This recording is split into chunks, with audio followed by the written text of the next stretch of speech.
Hello everyone.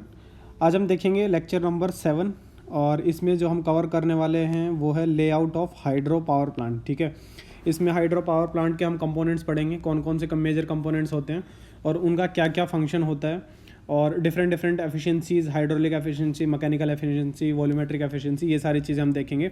और इसके बाद वाला जो लेक्चर होगा उसके बाद हम सीधा चलेंगे इम्पल्स टरबाइन में। ठीक है, इम्पल्स टरबाइन में हमने पेल्टन व्हील पढ़ा था, तो वो हम अच्छे से देखेंगे डिटेल में विद क्वेश्चंस। ठीक है, तो ये भी थोड़ा सा बेसिक है और आपको थोड़ा सा बेसिक्स चीज़ों का आइडिया लगेगा। थोड़ा थियोरेटिकल पार्ट है, कई बार थियोरेटिकल क्वेश्चन जो पूछे जाते हैं वो आप सॉल्व आउट कर पाएंगे।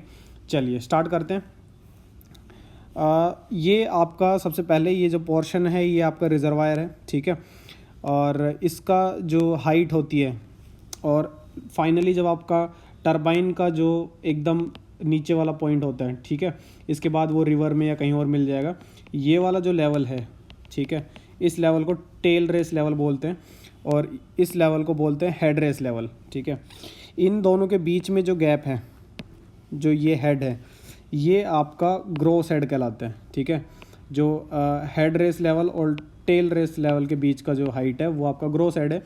हाँ, इस ड्यूरेशन में इस रिजर्वायर से एक पाइप हमारी होती है जिसका डायमीटर काफ़ी ज़्यादा होता है, जो कि आपको पता है कि डायमीटर जैसे जैसे बढ़ता है फ्रिक्शन लॉसेस कम हो जाते हैं। ठीक है, तो ये पाइप यहाँ से आई। ठीक है, इसके बाद ये एक सर्ज टैंक में आती है। सर्ज टैंक का काम ये होता है कि हैमरिंग एक्शन जो होता है वो ना होने दे। मान लीजिए यहाँ से फ्लो की स्पीड समथिंग है और आगे सडनली गेट बंद किया, यहाँ पे व्हील से के पास गेट बंद किया या टरबाइन की स्पीड कम करी, वाटर रिक्वायरमेंट डिस्चार्ज कम किया, तो एकदम से ये पुश करता है वाटर, सारा सिस्टम तोड़ फोड़ सकता है। इसलिए बीच में सर्ज टैंक लगाया जाता है ताकि ये जितना भी हैमरिंग एक्शन है उसको थोड़ा डैम्प कर पाए। ठीक है, ये एकदम क्लोज रहता है आपका टरबाइन के सेटअप के। ठीक है, हाँ, ये लाइन 2 इसलिए लगाई क्योंकि ये जो लेंथ है पाइप की ये काफ़ी ज़्यादा हो सकती है डिपेंडिंग कि अपना सेटअप कहाँ लगाया है और किस टाइप से लगाया गया। तो ये जो पाइप है, ये जो पूरी पाइप है, इसको पूरी पाइप को कहते हैं पेन स्टॉक। ठीक है, ये सर्ज टैंक आपका हो ही गया। इस पूरे पेन स्टॉक में मान लीजिए कुछ हेड लॉस हो जाता है, ठीक है, तो वो HF से डिनोट कर रहे हैं। जो ग्रोस हेड से हेड लॉस हटाने के बाद जो अवेलेबल हेड होगा, ठीक है, पेन स्टॉक जो दे रहा होगा ब्लेड्स को, वो आपका अवेलेबल हेड है। ये वो हेड है जो टरबाइन के लिए अवेलेबल है। ठीक है, सिंपल शब्दों में। चलिए, रिजर्वायर आपका नेचुरल हो सकता है, लेक टाइप की चीज़ें, या फिर आर्टिफिशियल हो सकता है आपका डैम वगैरह बनाने के बाद। ठीक है, पेन स्टॉक जैसा कि मैं बता चुका हूँ, large diameter pipe use to carry water from reservoir to turbine. ठीक है, इसका यही काम होता है। डायमीटर लार्ज इसलिए रखते हैं ताकि लॉसेज कम से कम हो। Surge tank, it is a reservoir of water place near the turbine and use to avoid the water hammering. Hammering का कॉन्सेप्ट मैंने आपको बता दिया कि एक यूनिफॉर्म स्पीड से जब आ रहा होगा पानी, तो एकदम से अगर रिक्वायरमेंट आगे कम हुई टरबाइन के पास, तो डेफिनेटली पीछे से पुश आएगा इनर्शिया की वजह से। वो पुश आपका सिस्टम डैमेज कर सकता है, तो उसको झेलने के लिए बीच में एज अ डैम्पर लगाया जाता है सर्ज टैंक। ठीक है, टरबाइन आपके इम्पल्स हो सकते हैं या फिर रिएक्शन टरबाइन हो सकते हैं। नेक्स्ट लेक्चर में हम जो देखेंगे वो पहले इम्पल्स टरबाइन देखेंगे। ठीक है, और इम्पल्स का एक परफेक्ट एग्जाम्पल है पेल्टन व्हील। ठीक है, तो ये फिर हम नेक्स्ट लेक्चर में हम देख रहे हैं और उसके नेक्स्ट लेक्चर में फिर इससे रिलेटेड क्वेश्चंस करेंगे बहुत सारे। एंड लास्ट में टेल पाइप, ये वो है जो canal use to flow water into river, मतलब कि टरबाइन के बाद जो हम कैनाल वगैरह बना लेते हैं, ओपन चैनल टाइप की चीज़ें बना लेते हैं जो कि रिवर तक जाती है, उसको बोलते हैं tell pipe.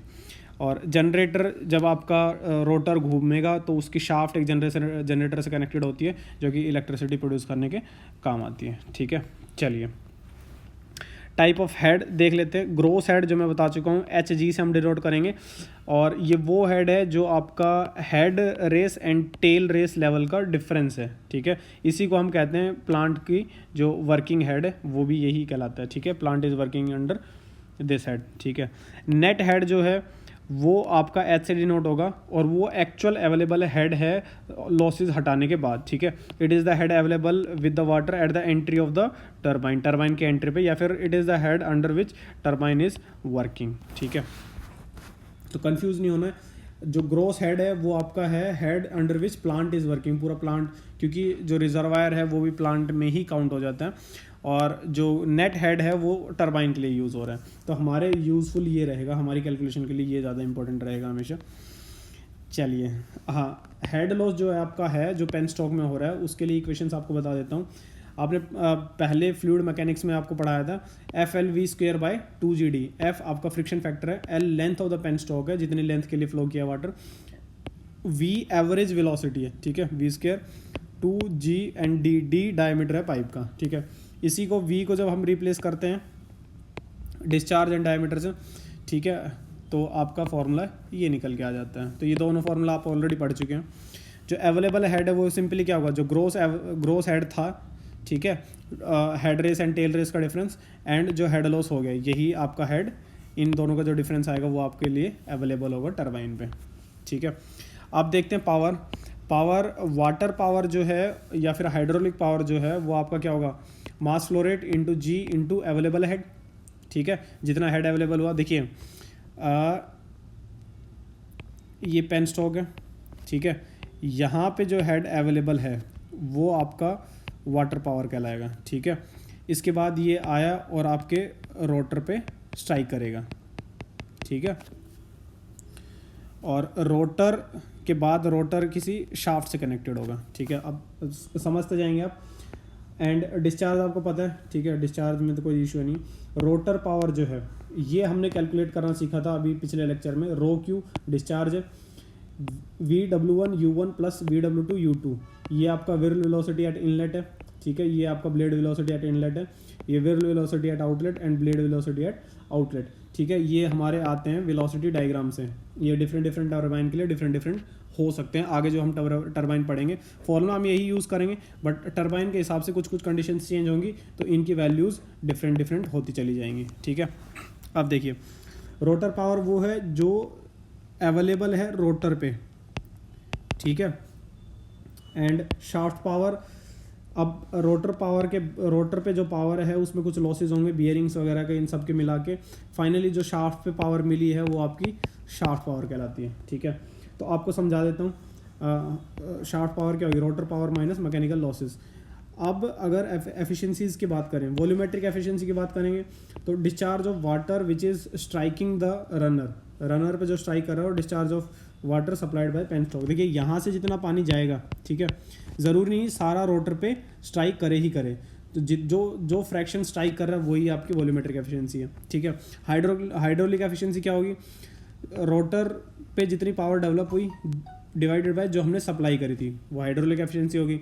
And mechanical efficiency क्या हो जाएगा, जो शाफ्ट पे हमें पावर मिली डिवाइडेड बाय जो रोटर के पास अवेलेबल थी, ठीक है। तो ये हमारी मैकेनिकल एफिशिएंसी होगी। अब देखिए डिस्चार्ज अगर जो लीकेज है, मतलब कि पेन स्टॉक से निकल के जो रोटर पे स्ट्राइक करने से पहले तक अगर कुछ लीकेज हुए, उसको अगर DQ से डिनोट करते तो वॉल्यूमेट्रिक एफिशिएंसी आप कैसे लिख सकते हैं, Q minus del Q divided Q, ठीक है, आ गई। हाइड्रोलिक एफिशिएंसी ऑलरेडी बता चुका हूँ, rotor power by water power, ठीक है। Mechanical efficiency shaft power divide by rotor power, ये भी ऑलरेडी आपको समझा दिया। ओवरऑल एफिशिएंसी अगर आप निकालना चाहेंगे, ठीक है, तो आपका जो जनरल फार्मूला है वो है volumetric efficiency into hydraulic efficiency into mechanical efficiency. But ये वाली टर्म नॉर्मली नहीं दी होती है, और नहीं दी होती तो हम इसको 100% मान के चलते हैं, ठीक है। तो आपका फॉर्मूला आ जाता है hydraulic efficiency into mechanical efficiency, या फिर ओवरऑल सीधा भी आप निकालना चाहें तो शाफ्ट पे जो अवेलेबल पावर है डिवाइडेड बाय जो पेन स्टॉक के पास वाटर पावर अवेलेबल थी, ठीक है। तो ये लेक्चर इतना ही था, छोटा सा था, बेसिक था। इससे ऐसे ही बेसिक क्वेश्चंस आपसे पूछे जा सकते हैं ऑब्जेक्टिव टाइप में। हाँ, मल्टीपल सेलेक्ट टाइप के क्वेश्चन बहुत बन सकते हैं इस पर्टिकुलर टॉपिक से। तो आप एक बार ये लेक्चर आपको समझ आया तो इन फ्यूचर अगर आप रिवाइज भी कर लेंगे तो भी डेफिनेटली आपके लिए बहुत बेनिफिशियल रहेगा। और इसके अलावा नेक्स्ट जो हमारा लेक्चर मैं ऑलरेडी बता चुका हूँ, इम्पल्स टर्बाइन स्टार्ट करेंगे और उसमें पेल्टन व्हील में घुस जाएंगे, और उसके बाद जो फर्दर लेक्चर आएंगे उसमें पेल्टन व्हील से रिलेटेड हम क्वेश्चंस करेंगे।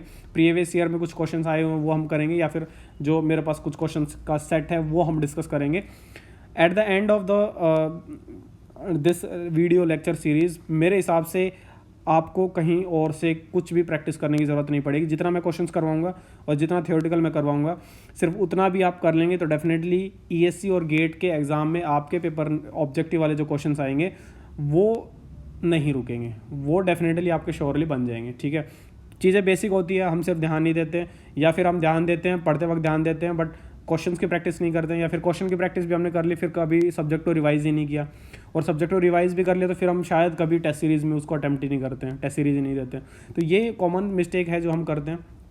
आप सबको लेक्चर देखने हैं, उसके बाद क्वेश्चंस करने हैं, उसके बाद रिवीजन का शेड्यूल बनाना है, उसके बाद टेस्ट सीरीज़ का शेड्यूल बनाना है। 101% जब आप एग्ज़ाम में बैठेंगे तो कॉन्फिडेंस के साथ बैठेंगे। ठीक है, चलिए, stay focused and do well in exam.